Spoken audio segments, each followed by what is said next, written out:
Praise the Lord. Hi, this is RevEssie coming at you on July 13th, Tuesday, 2010. And it's been a while since I've been on. I know I've had a lot going on in my life, a lot. But God has caused me to be victorious, and I won in Jesus' name. Nothing I did on my own, but I won in Jesus' name. And I'm back. Amen. I am back. Still going through, but that's all right. It's for the kingdom of God. Nothing about me. This is all about Jesus. Amen.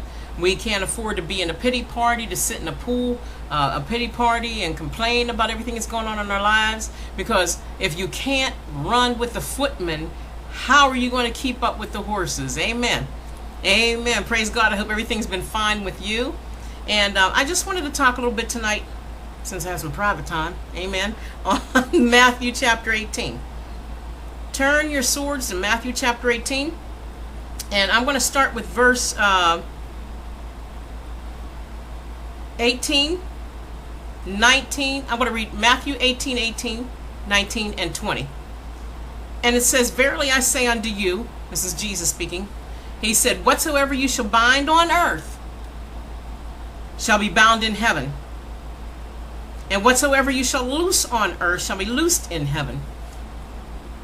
Again I say unto you, that if two of you shall agree on earth as touching anything that they shall ask, it shall be done for them of my Father which is in heaven." And then verse 20 says, "For where two or three are gathered together in my name, there I am in the midst of them." We have three things going on here.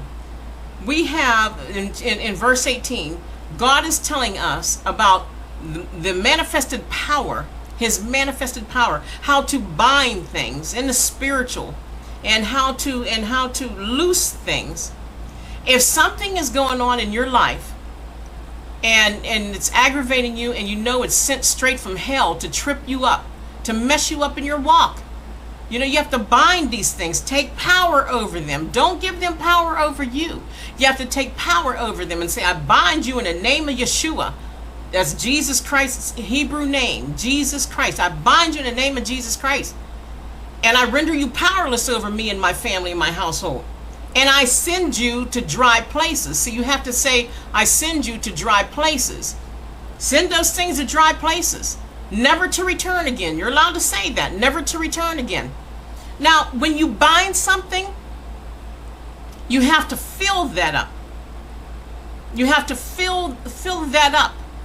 And because you sent it away to dry places, you bound the powers, the evil powers that were against you, and you sent it to dry places. So then you fill it, because if you don't fill that space with the Holy Ghost, say, "I filled those empty spaces now that are there from the binding. I fill it with the power of God's Holy Spirit, the power of the Holy Ghost, which gives me power to continue to tread on serpents, to walk over enemies." Psalms 92:11, to see my victory come out over my enemies. Amen.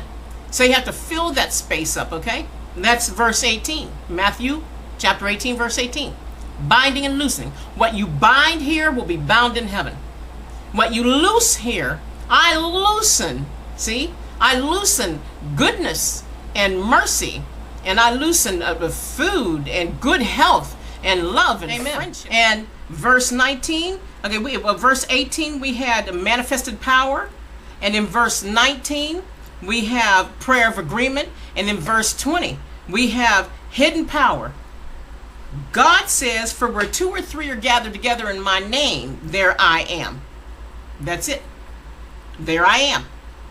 In one of his names. There's great names. I am. There I am in the midst of them. If you go to a church and there's the preacher and you, Jesus is there. Amen. It could be just two people in a church, two or three people in a church, and the Spirit of God, his divine presence, can be there. So this is why we shouldn't make fun of small churches. I've had church before where there was only me and somebody else there, and we had a good time. And I feel sorry for the ones that didn't show up. So we can't make fun of the size of a church. Just because your church has 400 or 500 people in it, members in it, doesn't mean your church is better than anybody. You can have 400 or 500 members in your church and be spiritually dead.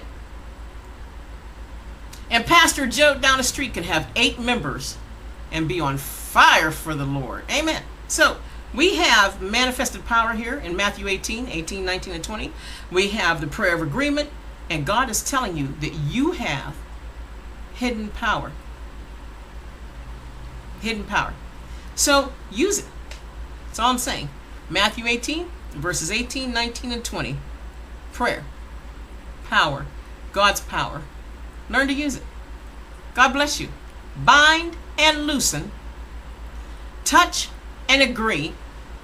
And where 2 or 3 are gathered together, use it. I pray that God gives you the wisdom to be able to use this video. I'm not trying to get popular. I'm just trying to instruct somebody. It might not be you. It might be somebody else come along behind you, beside you. It might not be you. But there's somebody out there that needs to hear this. And I pray to God that this video helps you to bind and loosen, touch and agree, and ask where 2 or 3 are gathered together in my name. God bless you. RevEssie signing off.